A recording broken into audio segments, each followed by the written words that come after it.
Vossa Excelência diz que, então, dentro desse período de 19 a 24, o prejuízo seria de 6,3 bilhões de reais.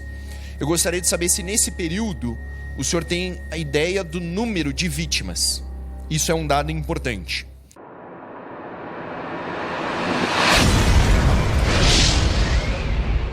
Eu já enfrentei criminoso com fuzil e sei o que é trocar tiro com vagabundo, sei o que é perder um colega de trabalho, sei o que é ir no cemitério e ver a família de um policial chorando e vocês do Direitos Humanos não fazem nada. Deus, pátria, família e liberdade. Meu nome é Carlos Henrique e vou tentar ser mais breve do que os 20 minutos, a gente atrasou um pouco. Mas assim, agradeço a oportunidade de estar aqui falando sobre a operação. Eu sou, no período da operação, eu era o coordenador geral de Polícia Fazendária. E o que é essa coordenação? Essa coordenação é a responsável pela apuração dos crimes previdenciários no Brasil inteiro. Ela tem um papel de coordenação das investigações e tem um papel muito importante de facilitar e melhorar a apuração dos crimes previdenciários.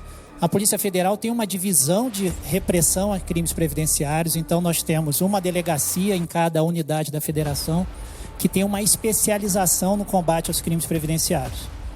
Particularmente, ingressei na Polícia Federal no ano de 1999 e fui lotado na Delegacia de Repressão a Crimes Previdenciários. Logo depois, no ano de 2000, a gente inicia uma força-tarefa previdenciária que prestou grandes serviços aí para o país. No entanto, infelizmente, a gente não avançou tanto na governança do Instituto Nacional de Seguridade Social. A gente percebe que ainda temos muitas falhas, muitas aberturas para o cometimento do crime. E essa operação acabou demonstrando isso de uma maneira muito considerável. Essa investigação ela tem início, de fato, há alguns anos. Desde 2003, vou tentar traçar aqui, presidente, uma linha do tempo, para que os senhores entendam bem como isso começa. A gente tem ali em 2023,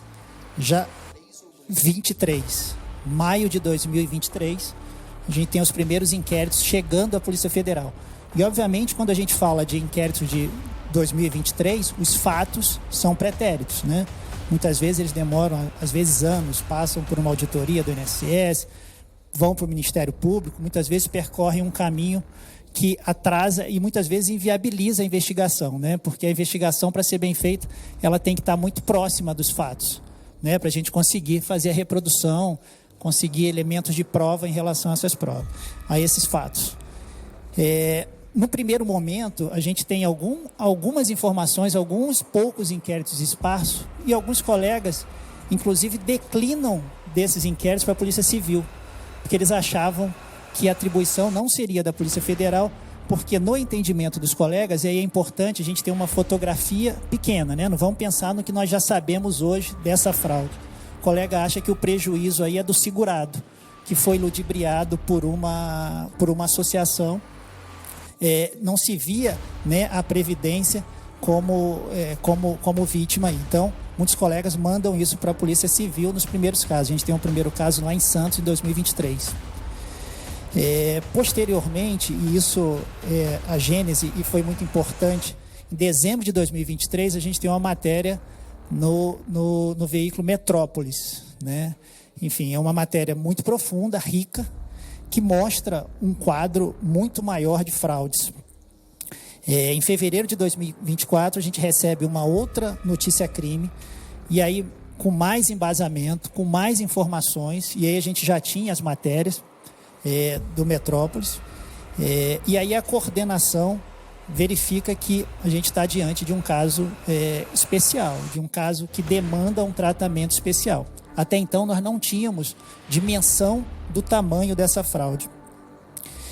E aí, a primeira coisa que fizemos foi verificarmos o que tínhamos pelos estados. Então, a gente já tinha alguns inquéritos que permaneceram na Polícia Federal, mas que não tinham um tratamento especial. Eles estavam ali vamos dizer assim, no comum dos inquéritos. esses inquéritos da Polícia Federal, eles não tinham um tratamento especial, como eu acabei de dizer, e nem tinha ainda, os colegas que estavam à frente desses inquéritos, a dimensão dessa fraude, porque não conversavam entre eles. E aí que entra a coordenação, para alinhar esse procedimento.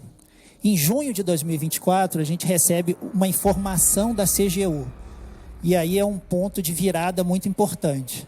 A CGU já vinha apurando esses fatos e traz à Polícia Federal um relatório muito substancial do que vinha acontecendo. E nesse relatório, isso nós estamos falando de junho de 2024, a Controladoria Geral da União encaminhou informação sobre descontos associativos em beneficiários do INSS. Um mês depois, julho de 2024, tem uma operação da Polícia Civil de São Paulo. Ela fez uma grande operação junto com o GAECO na associação denominada AMBEC. E qual era o foco ali da investigação? Ela se restringe a um estelionato por parte dos gestores da AMBEC em desfavor dos particulares. Justamente a tese que alguns colegas utilizaram inicialmente para declinar da atribuição da Polícia Federal e encaminhar esses autos para a Polícia Civil do Estado. Além dessa informação da CGU, nesse ano aí de 2024, a gente já tem uma apuração dentro do Tribunal de Contas da União. E, ao mesmo tempo, depois dessa operação da Polícia Civil, na sede da AMBEC, as informações que vêm através da mídia, principalmente do veículo Metrópolis, se intensificam. E qual foi a orientação tomada pela coordenação geral? Nós vamos ter uma direção única nessa investigação, nós vamos instaurar um inquérito com objetivo específico ali de apurar nos estados, individualmente, cada uma das associações. A gente vai ter um outro inquérito que apure a responsabilidade dos servidores, porque ali na hipótese criminal já estava claro que não era possível se ter esse nível, esse número de fraudes sem a participação, sem o envolvimento de servidores públicos. Então, a gente tem um inquérito principal, que a gente chamou de inquérito originário, que apura a participação dos servidores públicos e os operadores desse esquema. E nos estados, a gente ficou com a apuração de cada uma dessas associações. E aí é importante fazer uma ressalva, que apesar da coordenação e da direção da modelagem da investigação, a gente tentou fazer um alinhamento, cada um dos delegados, em cada um dos estados, tem a sua independência no atuar, né? A independência funcional, legal, fundamental para o desenvolvimento do bom trabalho. Mas a direção estava traçada pela coordenação geral. E esse inquérito principal é o inquérito que apura o envolvimento, principalmente, dos servidores da cúpula do INSS. Ele é instaurado, e agora eu estou falando especificamente do inquérito principal. Ele é instaurado para apurar a prática de 3 crimes, inicialmente: corrupção passiva, inserção de dados falsos e violação de sigilo funcional. E aí é importante a gente destacar que a gente tem um período específico, um recorte, de janeiro de 2019 a março de 2024. 2019 a março de 2024. Mas de onde vem esse recorte? Esse recorte vem do relatório da CGU. A CGU faz um recorte específico e é importante que a gente tenha a CGU tem uma apuração com viés administrativo, né? Com viés dos servidores e também da questão da governança, né? do governo, né? Se estão funcionando as auditorias, se estão funcionando a prevenção às fraudes. Ele tem um papel bem amplo ali, né? A CGU.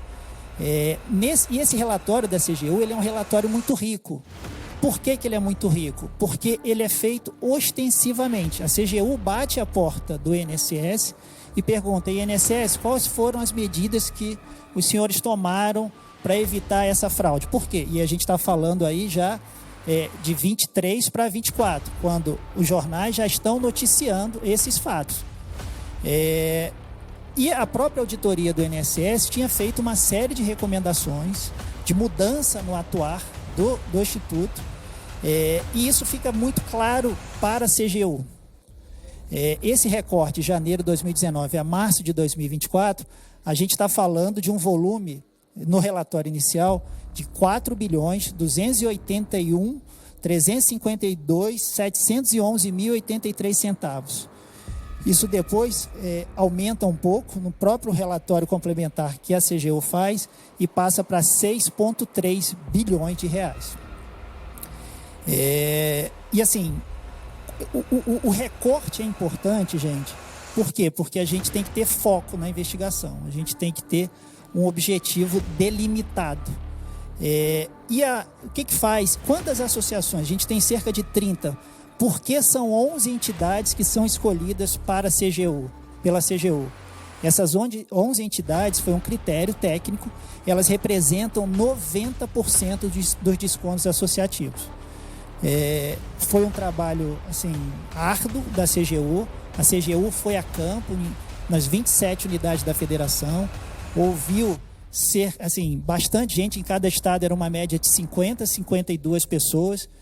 E desses levantamentos, 97,6% afirmaram não ter autorizado os descontos. 95,9% disseram que sequer faziam parte ou já tinham ouvido falar daquelas entidades. Então, ficava muito claro ali os indícios de falsificação de assinaturas. E principalmente a CGU teve um trabalho, tem pessoas que moram numa região no interior do Amazonas, que para a sede da dita associação, ela teria que se deslocar por cerca de 27 horas. São pessoas que nunca saíram, idosos, que não têm nem capacidade de locomoção. No relatório da CGU fica muito claro que aquilo ali não era razoável, que aquelas pessoas provavelmente não teriam feito essa inscrição para ter direito a esse desconto. E aí eles falam lá, e a documentação, a sede das entidades muitas vezes não tinha uma estrutura mínima nem para receber 1/1000 daquelas pessoas que se diziam associadas. A documentação apresentada pelas entidades era frequentemente inválida ou ausente, as assinaturas e registros de adesão em geral falsificados. Os idosos tinham dificuldade de acesso à informação digital e deslocamento físico, e por isso também tinham maior suscetibilidade à manipulação por parte das associações. Quais foram as medidas que nós representamos por elas? Foi imediatamente cessar, essa era uma preocupação muito grande, e a gente teve algumas dificuldades aí no caminho. Enfim, o tempo com a justiça não é o tempo do administrativo. A CGU estava bem adiantada nesse processo, né? Já tinha um relatório muito bem adiantado, e a gente coordenou para fazer essa deflagração aí conjunta entre a Polícia Federal e a CGU. Então, o que nós pedimos? A suspensão cautelar de novos descontos e daqueles que estavam em vigor, que foram sim, imediatamente suspensos. Isso foi deferido pelo juízo competente. A adoção de validação rigorosa, né, que é assinatura eletrônica, biometria de verdade, o bloqueio de consignações e benefícios concedidos até um determinado período, a fiscalização e responsabilização das entidades envolvidas e o ressarcimento aos beneficiários. Nas investigações e levantamentos em fontes abertas, ficava claro ali o envolvimento de um diretor especificamente com uma das entidades. Ele chega a ir a um evento público de uma dessas entidades, que mostrava claramente a relação pessoal dele com essas entidades. E a gente tem também, nesse momento, já uma fiscalização em curso com um relatório produzido pela CGU e pelo próprio TCU, que toma algumas medidas cautelares com recomendações a serem seguidas pelo INSS. A gente tem as investigações aí pelos estados de São Paulo, Ceará, Distrito Federal, Sergipe, Minas Gerais, e tem esses inquéritos nos estados, eles têm por objetivo, têm como foco as entidades. né, como essas entidades funcionavam, quem são essas pessoas das entidades, como isso configura para se realizar esses crimes. E a deflagração, ela ocorreu no último dia 23 de maio, né, coincidente no último dia 23 de abril, me desculpem, dia de São Jorge. Essa operação estava programada para dezembro, mas enfim, a gente não conseguiu fazer em dezembro porque não tivemos. Desliga essa porra desse celular aí, por gentileza. Tá na bolsa dela? Tá bom. Coloca um paletó aí em cima, então, para dar uma abafada no barulho. E aí, deflagrada a operação, dia 23 de abril, a gente tem uma montanha de elementos que foram recolhidos nessa operação. A gente tem aí alguns terabytes de material em análise. A gente tem muito material, documentos físicos que foram recolhidos, principalmente aí nos operadores, em todas as pessoas que sofreram buscas e apreensões. A gente teve também algumas prisões. Não é fácil conseguir mandado de prisão, mas esses mandados de prisão, eles se referem a seis pessoas. Esses mandados foram no estado de Aracaju, no estado de Sergipe, na cidade ali de Aracaju, que é a sede. A gente teve 628 policiais federais envolvidos. A gente tem 13 inquéritos policiais que tramitam em 6 estados. No dia foram cumpridos 211 mandados de busca e apreensão, 6 mandados de prisão. Nenhum servidor do INSS, enfim, ninguém da cúpula do INSS foi preso, mas foram afastados, né? Foram afastados o presidente do INSS, o diretor de benefícios e relacionamento com o cidadão, o procurador-geral junto ao INSS, o coordenador-geral de suporte ao atendimento ao cliente e o coordenador-geral de pagamentos e benefícios. Foram apreendidos ali no dia carros de luxo, dinheiro em espécie, joias e quadros. E nós estamos hoje, né, assim, bem na fase de análise. A gente considera essa investigação ainda no início. Ela tem a fase ostensiva com a deflagração da operação no dia 23 de abril, mas nós temos muito trabalho ainda pela frente. A Polícia Federal, na análise desse material que já foi iniciada, ela tem presente e tem a convicção de que ainda tem muito trabalho a ser realizado. Essas eram as considerações iniciais, presidente, que eu queria fazer e estou à disposição. Muito obrigado, Dr. Carlos. Eu acredito que a exposição foi muito positiva. A gente tem várias perguntas, temos vários inscritos para questionar Vossa Excelência. E eu tenho algumas perguntas técnicas que são bastante diretas, mas que são importantes para a gente compreender o escopo da investigação. Então, eu vou falar algumas coisas aqui para o senhor de forma extremamente respeitosa, mas levando em consideração o tamanho do problema. Então, Vossa Excelência citou que estamos tratando diretamente de um período de 2019 a 2024, até esse momento, 2019 a 2024, e que as investigações estão bastante baseadas, aí Vossa Excelência vai ter que dizer qual é a proporção da indicação da investigação, mas muito baseadas no relatório da CGU, certo? Veja, o relatório da CGU, ele busca responsabilizar funcionários do INSS pelos crimes de corrupção passiva, inserção de dados em sistema informático e violação de sigilo funcional. Eu gostaria de saber quais foram, se o senhor puder indicar, não precisa ser já, mas indicar em relação às auditorias do INSS, quais foram as recomendações, de quando elas são, porque isso é importante, porque indica que um problema existia, foi detectado e nada foi feito sobre ele. Vossa Excelência diz que, então, dentro desse período de 19 a 24, o prejuízo seria de 6,3 bilhões de reais. Eu gostaria de saber se nesse período o senhor tem a ideia do número de vítimas. Isso é um dado importante.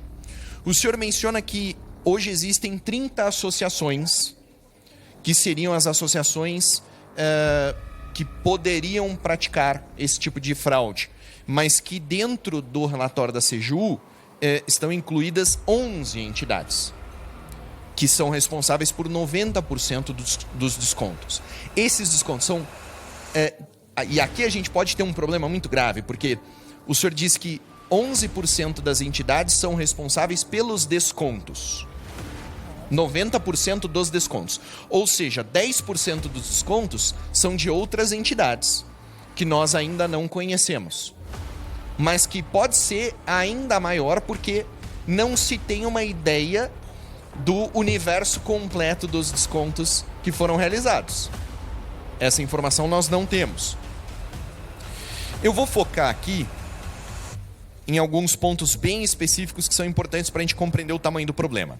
Então, qual é a estimativa atual do prejuízo total causado pelos descontos indevidos?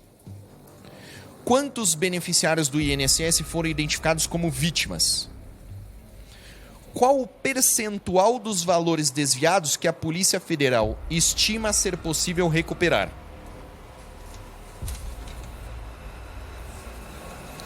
Quais bens e ativos foram identificados como produto das fraudes e estão sob investigação para possível sequestro ou confisco? E agora a pergunta bem específica e bem interessante. O irmão do presidente Lula é filiado ao Sindinap desde 2008. Ele é diretor do Sindinap desde 2021.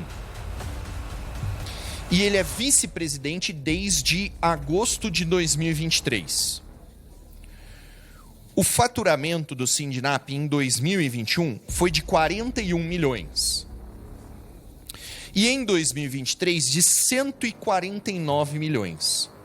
Ou seja, a gente tem uma variação de 2021 para 2023 de 108 milhões de reais que foram arrecadados a mais por essa entidade, cujo vice-presidente, diretor, é filiado desde 2008, é irmão do presidente Lula, sendo que já foi informado pela mídia que a nomeação dele a um cargo de direção foi um pedido pessoal do presidente Lula. Essa informação consta em fontes abertas. Então, veja, por qual motivo essa entidade não foi tocada até o presente momento pela Polícia Federal? E eu acredito que agora nós tenhamos a pergunta mais importante de todas. Quantos policiais federais estão, nesse momento, se dedicando a essa investigação? E o senhor não vai poder usar a informação dos 600 e tantos policiais que participaram dos mandados de prisão, porque nós sabemos que a Polícia Federal tem capacidade de mobilizar policiais para a realização de operações. Mas o efetivo específico dedicado 24 horas por dia a essa investigação, qual é o tamanho dele? E eu vou colocar em contexto para Vossa Excelência.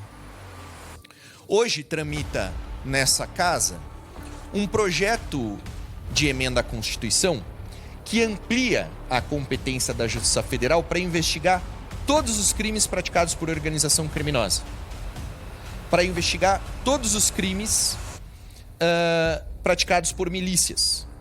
E aí nós temos um efetivo de 10 mil policiais federais, podemos 15 mil policiais federais, vamos colocar assim, operacionais, então trabalhando diretamente na atividade fim de investigação dos crimes.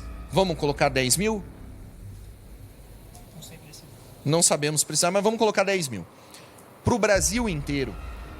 E aqui a gente está lidando, vamos lá, com uma fraude que de cara, num relatório da CGU, num período de 5 anos, indicou um golpe de 6 bilhões e 300 mil reais. 6 bilhões e 300 milhões de reais. Então, qual é o tamanho do efetivo que está hoje, nesse momento agora, enquanto nós falamos, se dedicando a essa investigação?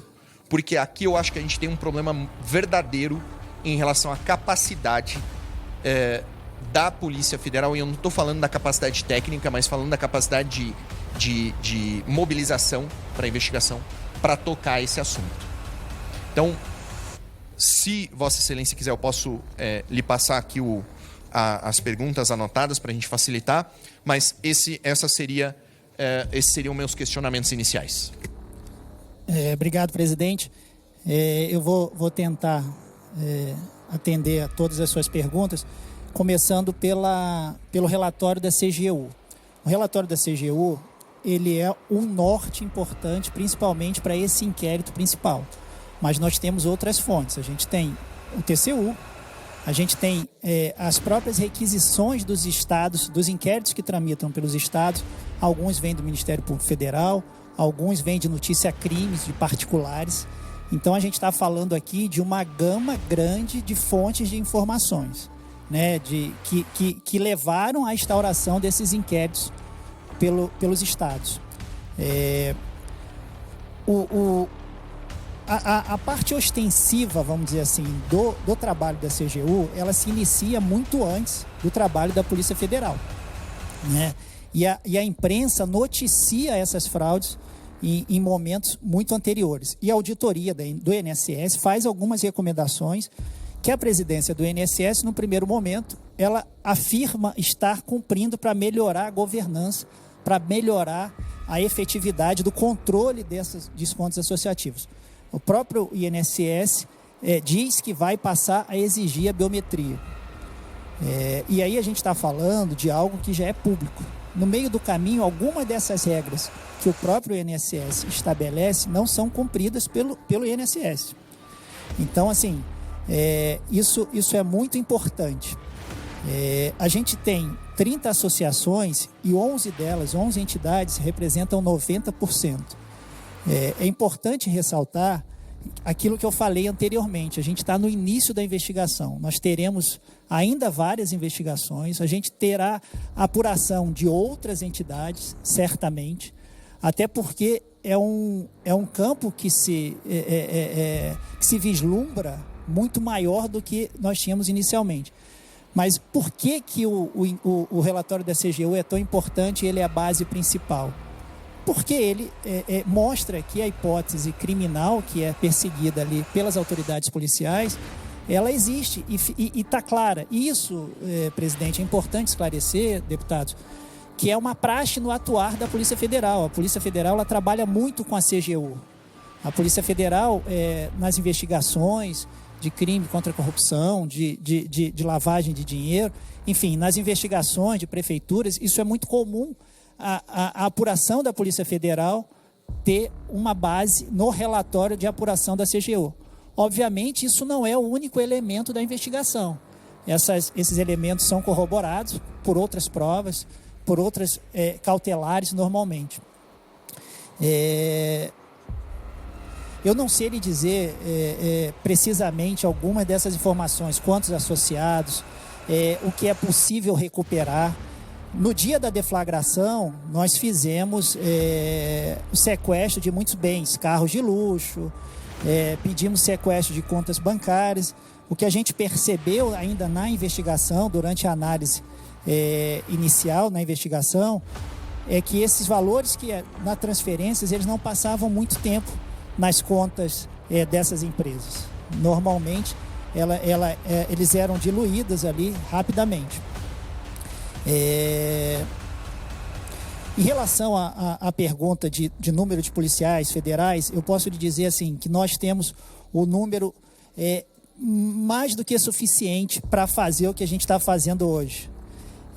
Isso é importante por quê? Porque essa investigação ela é uma investigação muito importante na Polícia Federal. Ela é tratada com prioridade. A gente recrutou aí os melhores quadros que a gente tem na Polícia Federal.